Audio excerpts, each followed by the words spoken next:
विद्यार्थी मित्र, आपण 3 नंबरचा चॅप्टर चालू केलेला आहे. काल आपण जे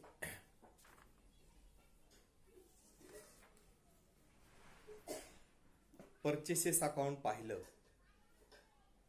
तर त्यामध्ये परचेसेस जे आहेत ते दोन प्रकारचे होऊ शकतात. आपल्याला माहिती आहे कॅश परचेसेस आणि क्रेडिट परचेसेस. तर पान नंबर आज 56 पाहूया. त्यावर आपल्याला दिलेलं आहे cash purchases. When goods are purchased and payment is made to seller immediately by cash or by bank it is called as cash purchases. ज्यावेळेस माल रोखीने विकला जातो आणि माल विकल्यानंतर ताबडतोब विकलेल्या मालाचे पैसे विक्रेत्याला मिळतात. ते कॅशने मिळतात किंवा बँकेत थ्रू म्हणजे चेकने मिळतात, त्यालाच म्हणतात कॅश परचेसेस. आपण आता एक एक्झाम्पल पाहूया. Purchased goods for cash from mister Sonu worth ₹2000. Mister Sonu यांच्याकडनं 2000 रुपये किमतीचा माल रोखीने कॅशने खरेदी केला आहे. Students, in this transaction goods comes in on purchasing of goods. या ट्रान्झॅक्शन मध्ये माल खरेदी केलेला आहे, तर माल आपल्याकडे आला आहे. Therefore purchases account is debited on purchase of goods. म्हणून माल खरेदी केल्यानंतर परचेस अकाउंटला डेबिट होणार. And cash goes out. Cash गेलेली आहे म्हणून कॅश अकाउंटला काय होणार? क्रेडिट. तर याची जर्नल एंट्री अशी होईल. आपण जर्नल एंट्री लिहायच्या अगोदर त्याचा स्पेसिमेन लिहिणार. Date, particulars, ledger folio, debit amount rupees आणि credit amount rupees. Date column मध्ये आपण इयर, मंथ आणि डेट लिहिणार. त्याची जर्नल एंट्री होईल purchases account debit to cash account. आणि नॅरेशन लिहिणार आपण being purchase goods for cash. Amount column मध्ये डेबिटच्या 2000 लिहिणार आणि क्रेडिटच्या कॉलम मध्ये तेवढीच 2000 अमाऊंट लिहिणार. तर परचेस माल खरेदी केलेला आहे म्हणून परचेसेस अकाउंटला डेबिट होईल. आपण माल खरेदी रोखीने केला, कॅश आपल्याकडे गेली आहे म्हणून कॅश अकाउंटला काय होईल? क्रेडिट. आता जर आपण क्रेडिट परचेसेस केले असतील म्हणजे आपण उधारीवर माल खरेदी केला. When goods are purchased and payment is to be made in future date to seller, that is seller allows a certain period of time to the buyer to make the payment in respect of such purchases, it is called as credit purchases. म्हणजे आपण माल खरेदी केलेला आहे आणि माल खरेदी केल्यानंतर आपण फ्युचरमध्ये भविष्यामध्ये खरेदी केलेल्याच्या मालाचे पैसे आपण देणार आहोत. तर अशा परचेसेसला, अशा खरेदीला क्रेडिट परचेसेस म्हणजेच उधारीवर खरेदी असे म्हणतात. त्याची जर्नल एंट्री ट्रान्झॅक्शन सह एक्झाम्पल सह पाहूया. Purchased goods from missus Sonali worth ₹15,000 on credit. Missus Sonali यांच्याकडनं 15,000 रुपये किमतीचा माल उधारीवर खरेदी केला आहे.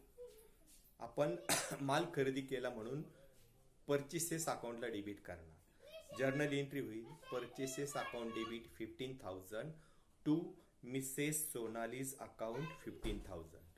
विद्यार्थी मित्र, आपण त्याचं नॅरेशन लिहिणार being goods purchase on credit. त्यानंतर 2 नंबरचा रिटर्न आउटवर्ड किंवा परचेस रिटर्न अकाउंट पाहूया. बघा, रिटर्न आउटवर्ड म्हणजेच जो माल आपण खरेदी केलेला आहे तो आपण वापस केला, तो आपण परत केला. तर त्याचे कारण काय असतात? तर विद्यार्थी मित्र, त्याचं कारण अशा आहेत. Goods are not according to sample. आपण ज्या सॅम्पल प्रमाणे माल बोलवलेला आहे त्याप्रमाणे माल आला नाही. Goods are of inferior quality. आपल्याला पाठवलेला माल जर निकृष्ट क्वालिटीचा असेल, निकृष्ट दर्जाचा असेल तर असा माल आपण काय करतो? वापस करतो. Goods are damage in transit. जर प्रवासामध्ये, वाहतुकीमध्ये मालाचं नुकसान झालं असेल तर. Goods are defective. जर माल दोष असलेला, सदोष असेल तर असा माल सुद्धा आपण वापस करतो. Goods are received in excess quantity than order. आपण ऑर्डर केलेल्यापेक्षा जास्त माल सेलरने आपल्याला पाठवला असेल तर तो माल आपल्याला वापस करावा लागतो. Delay in supply of goods. जर माल सेलरने आपल्याला उशिरा पाठवला तर असा माल आपल्याला उपयोगी नसतो, तर असा माल सुद्धा आपल्याला काय करावा लागतो, वापस करावा लागतो, कारण त्याची विक्री होणार नसते. तर हे कारण आहेत की आपण खरेदी केलेला माल वापस का करतो. तर त्याचं एक आपण एक्झाम्पल पाहूया. Return goods worth ₹2000 to Mrs Sonali. Mrs Sonali यांना ₹200 किमतीचा माल आपण वापस केला आहे. तर त्याची जर्नल एंट्री काय होईल बघा. मिसेस सोनालीला आपण डेबिट करणार कारण त्यांना माल वापस केला, म्हणून जर्नल एंट्री होईल Mrs Sonali's account debit 200 to return outward oblique purchase return account. आपण क्रेडिट रिटर्न आउटवर्डला किंवा परचेस रिटर्न अकाउंटला करू शकतो, दोन्हीपैकी एक. त्याचं नॅरेशन येईल बिंग गुड्स रिटर्न. आपण खरेदी केलेला माल वापस केला आहे. त्यानंतर सेल्सचं पाहूया. Sales for the business means goods sold. Sales are classified in the following types. Sales म्हणजेच व्यवसायाच्या दृष्टीने विकलेला माल. गुड्स सोल्ड, जो माल विकलेला आहे त्याला काय म्हणतात, सेल्स. विद्यार्थी मित्र, आपल्याला माहिती आहे विक्री सुद्धा दोन प्रकारची होते. एक आहे कॅश सेल्स आणि दुसरं क्रेडिट सेल्स. तर पहिला आपण कॅश सेल्सचं पाहूया. When goods are sold and money is received immediately it is called as cash sales. जेव्हा आपण माल विकलेला आहे आणि विकलेल्या मालाचे पैसे आपल्याला ताबडतोब मिळाले आहेत तर त्याला काय म्हणू आपण, कॅश सेल्स. त्याचं एक ट्रान्झॅक्शन पाहूया. Sold goods worth ₹5000 for cash to Mr Govind. Mr Govind यांना ₹5000 किमतीचा माल आपण रोखीने विकला आहे. बघा, आपण माल रोखीने विकला, आपल्याला पैसे प्राप्त झाले म्हणून आपण कॅश अकाउंटला डेबिट करणार आणि विक्री झाली आहे, आपलं सेल्स झालेला आहे म्हणजे सेल्स अकाउंटला आपण नॉमिनल रूल प्रमाणे क्रेडिट करणार. जर्नल एंट्री होईल cash account debit 5000 to sales account 5000. त्याचं नॅरेशन आपण लिहिणार being sold goods for cash to Mr Govind.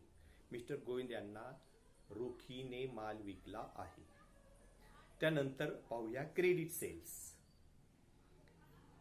Wien goods are sold and money will be received on future day it is called as credit sales. जस माल आपण विकला आहे आणि विकलेल्या मालाचे पैसे आपल्याला भविष्यात मिळणार आहे, फ्युचर डेटला मिळणार आहे, तर त्याला आपण म्हणतो क्रेडिट सेल्स. त्याचं एक एक्झाम्पल पाहूया. Sold goods to Mr Govind for ₹30,000. Mr Govind यांना ₹30,000 किमतीचा माल आपण विकला आहे आणि तो कसा विकला आहे, उधारीवर. त्याची जर्नल एंट्री होईल mister Govind's account debit 30,000 to sales account. आपण ज्यांना विकलं त्यांच्या अकाउंटला डेबिट आणि विक्री झाली आहे ते इन्कम आहे म्हणजे सेल्स अकाउंटला काय होणार, क्रेडिट. नॅरेशन येईल त्याचं being sold goods on credit. माल उधारीवर विकला आहे. त्यानंतर 4 नंबरचं पाहूया return inward.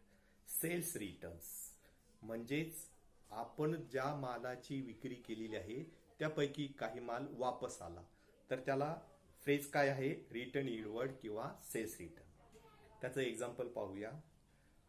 Govind returned goods worth ₹8,000 out of goods ₹30,000 purchased by him. Govind यांनी ती ₹8,000 किमतीचा माल वापस केलेला आहे जो ₹30,000 खरेदी करण्यात आला होता.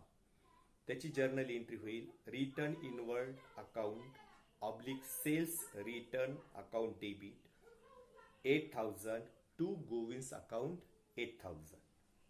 नॅरेशन आपण लिहिणार being sold goods return by Govind. आपण गोविंद यांना विकलेला 30,000पैकी 8,000चा माल वापस आला आहे.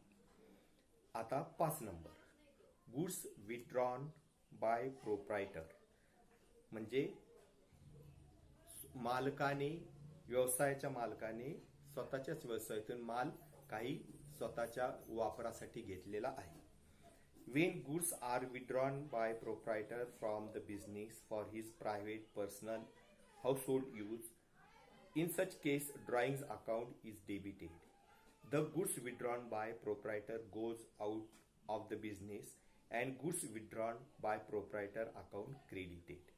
तर अशा वेळेस ज्यावेळेस मालक त्याच्या प्रायव्हेट यूजसाठी, खाजगी वयाच्यासाठी किंवा पर्सनल वापरासाठी, घरगुती वापरासाठी जर माल घेत असेल तर ड्रॉइंग्स अकाउंटला काय होणार? डेबिट. आणि माल तेवढ्या किमतीचा बिझनेसमधून बाहेर गेलेला आहे म्हणून गुड्स विथड्रॉन बाय प्रोप्रायटर अकाउंटला काय होणार? क्रेडिट. त्याची जर्नल एंट्री पाहूया. पान नंबर 58 बघा. Drawings account debit.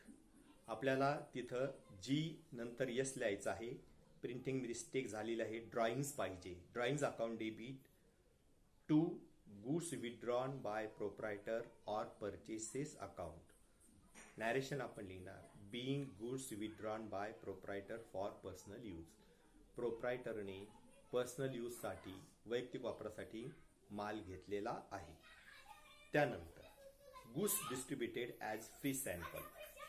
बघा विद्यार्थी मित्र हो, जो माल आहे तो फ्री सॅम्पल म्हणून वाटला आहे. तर यामागे उद्देश काय असतो? आपली जाहिरात व्हावी. It is the value of goods distributed by firm as free sample as an advertisement. Advertisement account is debited and goods distributed as free sample oblique purchases account is credited.